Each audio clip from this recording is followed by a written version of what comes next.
The other option that I talked to you about was the interactive layout mode for your panoramas. So let's go ahead and close this down. I'm not going to save these changes since I don't need to. We'll go back to our photo merge option here and automate photo merge. I'll add my open files again, and this time I'm going to select interactive layout and click OK,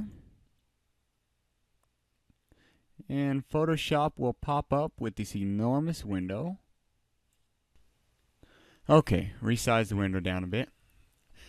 Now you've got your entire merged photo over here, as you can see, but you can click on each individual section here and kind of move them around if you ever had to.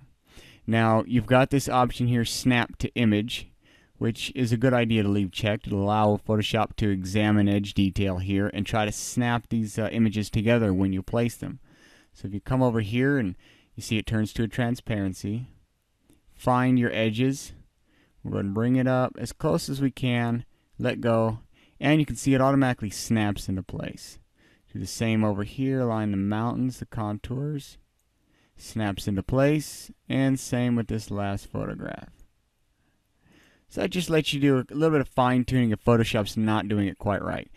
If it keeps snapping and it's not snapping correctly, you can uncheck snap to image, and then you go ahead and move your photo around wherever you do, and it will try to blend it and make everything work.